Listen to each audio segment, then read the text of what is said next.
Hello friends, welcome to my channel. तो आज हम बात करेंगे जिला एवं सत्र न्यायालय दक्षिण बस्तर दंतेवाड़ा छत्तीसगढ़ की तरफ से जो नए नोटिफिकेशन आए हैं उसमें जो 27 वैकेंसीज आउट की गई है, इनका जो एप्लीकेशन फॉर्म है आपने ऑफलाइन मोड में कैसे भरना है और इसके साथ साथ आपने कौन से डॉक्यूमेंट सेंड करने हैं। अब हम बात करेंगे जो इसका आवेदन पत्र था, एप्लीकेशन फॉर्म है जो इतने ऊपर बताए थे, जिला एवं सत्र न्यायाधीश दक्षिण बस्तर दंतेवाड़ा छत्तीसगढ़ का जो एप्लीकेशन फॉर्म है वो आपने ऑफलाइन मोड से कैसे भरना है।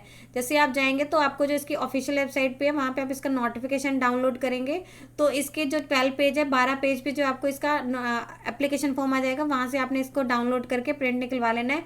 तो आपको ये वाला आएगा तो आपने यहाँ से इसको ये पूरा का पूरा भर के देना है। इसमें जो टोटल जो है इतने पेजेस हैं। देन नेक्स्ट हम यहाँ पे पढ़ेंगे कि आवेदित पद का नाम आप कौन से पद के लिए कर रहे हैं। तो आप जैसे यहाँ पे सहायक ग्रेड 3 के लिए कर रहे हैं तो आपने यहाँ पे लिख देना है हिंदी में कि आप सहायक ग्रेड पद 3 के लिए कर रहे हैं।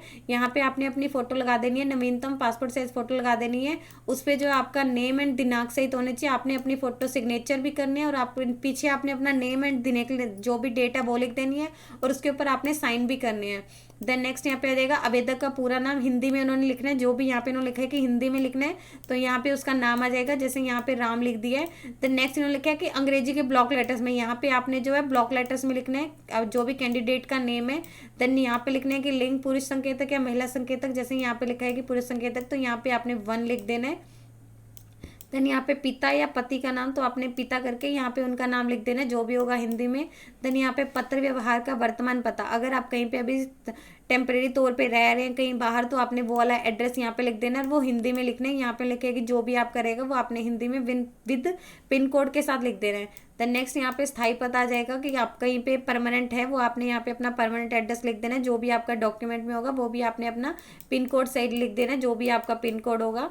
देन नेक्स्ट यहाँ पे आपने जन्म तिथि लिखनी है अंकों में, जो भी आपका, जैसे यहाँ पे 1 जनवरी आपका 1995 है तो आपने यहाँ पे 1995 लिख देना है, ऐसे आपने लिखना है। देन यहाँ पे आपने शब्दों में लिख देना है 1 जनवरी जो भी आप करेगा।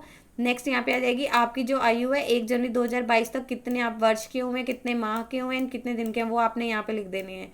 देन नेक्स्ट यहाँ पे आवेदक का मोबाइल नंबर आ जाएगा, आपने अपना एक रजिस्टर्ड मोबाइल नंबर लिख देना है, जो भी आपका वैलिड हो और एक्टिव हो वही लिखना है। क्या आवेदक छत्तीसगढ़ का मूल निवासी है, यदि है तो आपने यहाँ पे लिख देना है, क्योंकि यहाँ पे इन्होंने पहले ही लिखे कि वही अप्लाई कर सकते हैं तो आपने यहाँ पे हाँ लिख देना है। और इसका आपने जो है एक इसके साथ जो है सेल्फ अटेस्टेड जो आपकी फोटोकॉपी है वो सेंड करनी है, एक आपने यहाँ पे इसकी करनी है जन्म तिथि की, एक आपने अपने स्थायी पते की करनी है, ये तीनों आपने जो है इसके साथ सेंड करने हैं।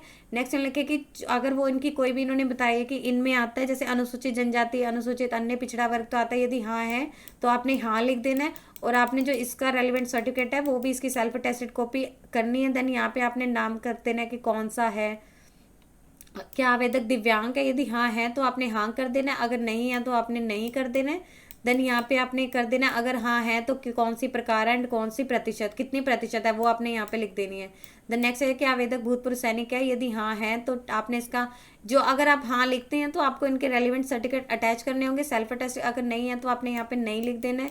देन आपका इन्होंने जैसे पहले ही कहा था कि रोजगार कार्यालय में जीवित पंजीकरण होना चाहिए आपका, तो आपने यहाँ पे अगर पंजीकरण किया तो उसका क्रमांक आ जाएगा, कौन सी डेट को किया था, नाम आ जाएगा यहाँ पे क्या उसका नेम है। देन यदि आप विवाहित हैं, यदि हाँ है तो आपने यहाँ पे हाँ लिख देना है, यदि विवाहित है तो तिथि लिख देनी है कब की है आपकी।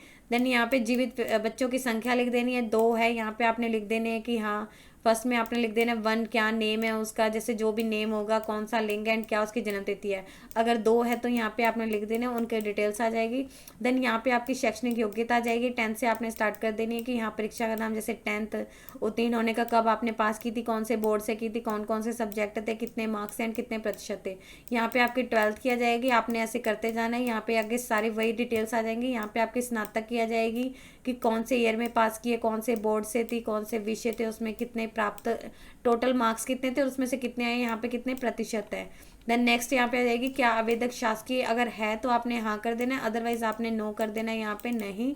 देन अगर है तो आपने इसका रेलिवेंट सर्टिफिकेट इसके साथ अटैच करना है।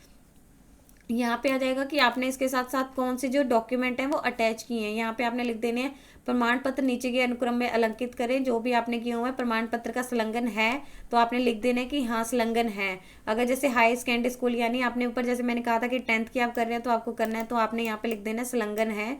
देन यहाँ पे आपने किया तो संलग्न है। स्नातक का किया तो हाँ है, अगर नहीं है तो संलग्न नहीं लिख देना। देन यहाँ पे प्रमाण पत्र है वो आपने लिख देना है। हिंदी का जैसे है, देन कंप्यूटर योग्यता है तो आपने यहाँ पे लिख देना है।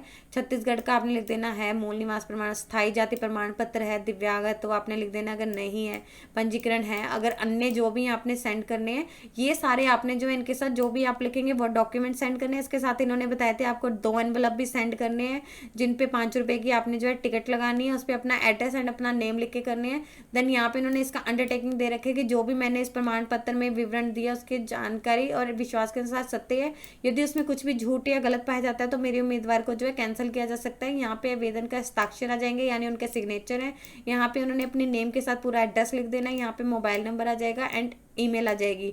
यहाँ पे लिखेगी ये अनिवार्य है, यदि है तो यहाँ पे कौन सी दिनांक को भरे हैं कौन से स्थान से भरे हैं वो आ जाएगा। तो आपका ये पूरा जो आपने अपना पूरा भेजना है, कहीं पे भी आपने मिस्टेक नहीं करनी है आपको, अदरवाइज कैंडिडेट जो है उसको आपका एप्लीकेशन फॉर्म जो है कैंसिल किया जा सकता है। आपने जो भी इसके डॉक्यूमेंट अगर आप हाँ कर रहे हैं वो आपने इसके साथ भेजने ही भेजने हैं। देन नेक्स्ट आपने इसके साथ ये भी इन्होंने लिखा हुआ है कि प्रवेश पत्र यहाँ पे कौन से उसके लिए कर रहे हैं आ जाएगा। आवेदन यहाँ पे आपने अपनी फोटो लगा देनी है। आवेदन का पंजीकरण क्रमांक आ जाएगा जो आप ऊपर था। देन यहाँ पे आवेदित पद का कौन से आवेदित पद के लिए कर रहे हैं। देन यहाँ पे अभ्यर्थी का नाम, कैंडिडेट का नेम आ जाएगा, हिंदी में लिखना है।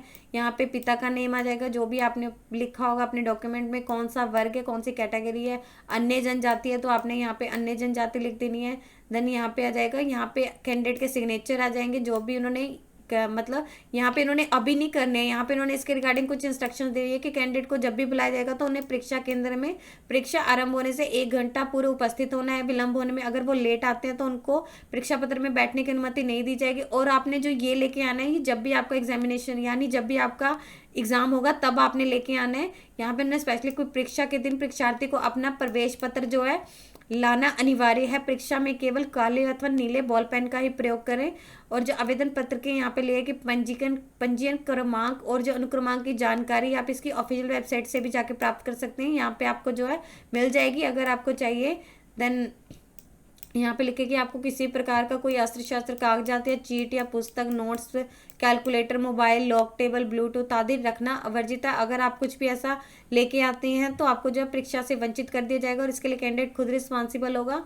परीक्षा में दिए गए स्थान पर लिखा है कि आपको जो है जैसे यहाँ पे इन्होंने दिए हुए आपको जो फोटो लगानी है परीक्षा दिए स्थान पर आवेदन पत्र संलग्न के फोटो के अनुसार ही फोटो चिपकाना अनिवार्य है। इसके अलावा जो आपने एक अतिरिक्त फोटो लेके आनी है और जो आपने ये सिग्नेचर करनी है ये उसी दिन ही करने हैं जब भी आप अपना रिटन एग्जामिनेशन जो भी आपका होगा वो आप तभी आपने करने जिस दिन आप परीक्षार्थी प्रवेश पत्र में हस्ताक्षर केवल आपने परीक्षा के दिन परीक्षा कक्ष में शिक्षक के सामने ही करने यानी अपने एग्जामिनर के सामने ही करने हैं।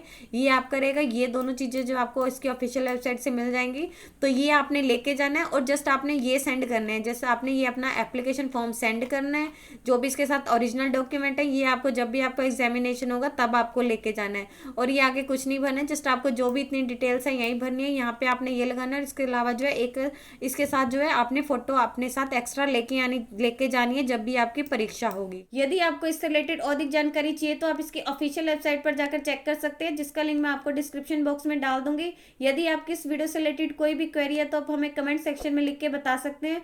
वीडियो अच्छी लगी हो तो प्लीज लाइक एंड शेयर। इस तरह के और इन्फॉर्मेटिव वीडियोस को देखने के लिए आप हमारे यूट्यूब चैनल को सब्सक्राइब कीजिए।